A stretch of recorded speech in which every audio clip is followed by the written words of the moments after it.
Assalamualaikum warahmatullahi wabarakatuh. Bismillahirrahmanirrahim. Yang terhormat Ustadz Syamsul Amri STH MSOS dan teman-teman seperjuangan yang saya banggakan. Jalan ke pasar membeli duku. Duku dimakan bersama-sama. Senang hati bisa bertemu. Semoga presentasi ini bermanfaat untuk semua.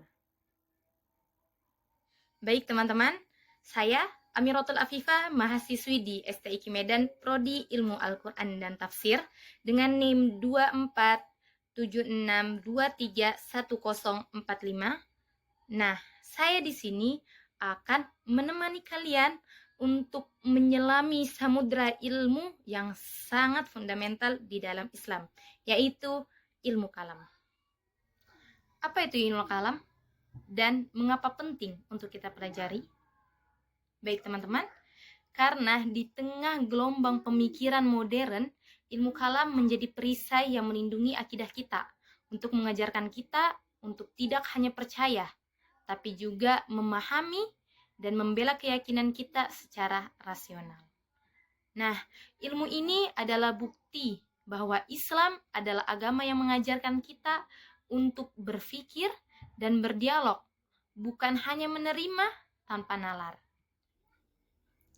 Teman-teman, sebelum kita berlayar lebih jauh, marilah kita memfokuskan diri kita agar ilmu yang kita pelajari hari ini menjadi kompas kita untuk memahami apa itu ilmu kalam secara lebih mendalam. Ilmu kalam secara bahasa atau secara etimologi, al-kalam berarti perkataan, pembicaraan atau dialog. Nama ini muncul karena para ulama terdahulu sering melakukan debat sengit mengenai isu-isu akidah, terutama tentang kalamullah, firman Allah. Apakah ia qadim, azali, atau hadis baru? Secara istilah atau secara terminologi, ilmu kalam adalah ilmu yang membahas akidah atau keyakinan. Jadi membahas tentang akidah atau keyakinan dalam Islam dengan dalil-dalil yang rasional untuk membuktikan kebenaran dan menolak keraguan. Nah, ilmu kalam ini berupaya untuk mengharmoniskan antara dalil nakli, dalil wahyu, dan dalil akli atau dalil akal. Baik. Materi selanjutnya yaitu tentang nama-nama lain dari ilmu kalam. Nah, jadi ilmu kalam ini memiliki nama lain selain ilmu kalam. Yang pertama ada ilmu tauhid. Ini paling populer, menekankan bahwa fokus utama ilmu ini adalah mengesahkan Allah atau mentauhidkan dan membuktikan sifat-sifat Allah.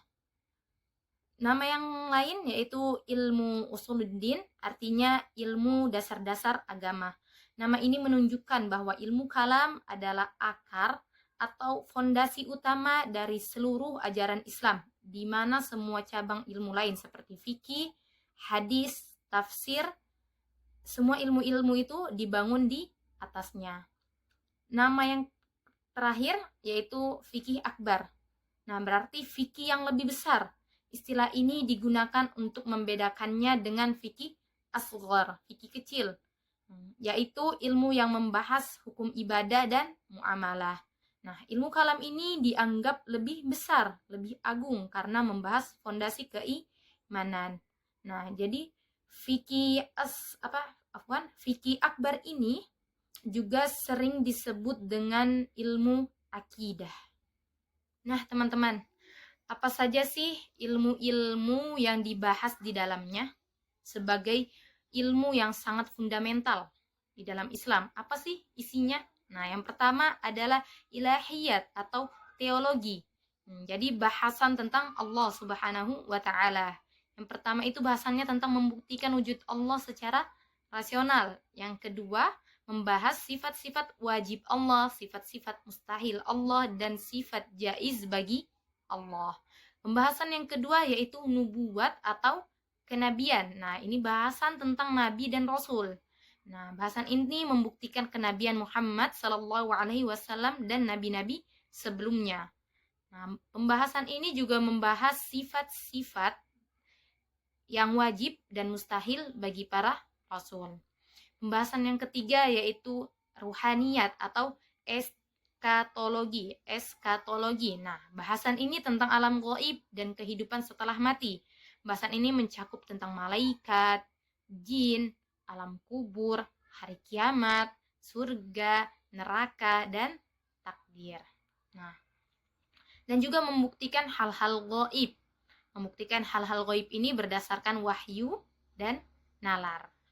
Terus, kenapa sih kita harus mempelajari ilmu kalam ini? Nah, jadi alasan mengapa kita harus mempelajari ilmu kalam ini, yang pertama, yaitu memperkokoh akidah. Nah, jadi membangun iman yang kokoh, bukan hanya ikut-ikutan, bukan imannya ikut-ikutan, ibadahnya ikut-ikutan. Nah, kita tahu mengapa kita beriman. Yang kedua, menolak keraguan, memberikan argumen logis dan meyakinkan untuk menjawab pertanyaan atau keraguan tentang Islam. Yang ketiga, membentengi diri, melindungi akidah kita dari serangan pemikiran ateisme, skeptisisme, atau paham-paham lain yang bertentangan dengan Islam. Alasan yang keempat yaitu memahami hubungan akal dan wahyu. Jadi ilmu kalam ini menunjukkan bahwa Islam menghargai akal dan tidak ada pertentangan antara dalil Al-Quran dan akal sehat. Pembahasan selanjutnya yaitu jejak sejarah ilmu kalam. Nah, ilmu kalam ini muncul sebagai respon atas masuknya filsafat Yunani dan Romawi ke dunia Islam. Nah, ini ada 3 pemikiran atau aliran yang sangat kuat hubungannya atau sejarahnya dengan ilmu kalam ini. Yang pertama ada Khawarij dan Syiah. Ini muncul pasca wafatnya Ali bin Abi Thalib, membahas tentang kepemimpinan. Yang kedua ada Mu'tazilah, dikenal sebagai kaum rasionalisme yang memprioritaskan akal dalam memahami teks agama. Yang ketiga ada Asy'ariyah dan Maturidiyah, yaitu 2 aliran besar yang mencoba menggabungkan pendekatan rasional Mu'tazilah dengan dalil-dalil Al-Quran dan hadis. Nah, inilah 2 aliran yang mayoritas dianut oleh umat Islam saat ini. Baik teman-teman, kita sudah sampai di penghujung presentasi. Saya mau berpantun dulu ya. Jalan-jalan ke kota hujan. Jangan lupa beli talas. Cukup sekian presentasi ini saya sampaikan. Semoga semua ilmu yang didapat berbekas. Amin amin ya rabbal alamin. Sebagai penutup, saya ingin kembali mengingatkan bahwa ilmu kalam bukan sekedar ilmu untuk berdebat, tetapi ia adalah nafas bagi akidah kita. Ilmu ini menjadikan iman kita hidup, logis, dan kuat. Ia membuktikan bahwa Islam adalah agama yang mengajarkan kita untuk berpikir dan berdialog, bukan hanya menerima tanpa sadar. Semoga kita semua terus semangat untuk belajar dan mendalami ilmu ini agar iman kita tidak mudah goyah. Terima kasih atas perhatiannya. Mohon maaf atas segala kekurangan yang saya perbuat di presentasi ini. Syukron kasir. Wassalamualaikum warahmatullahi wabarakatuh.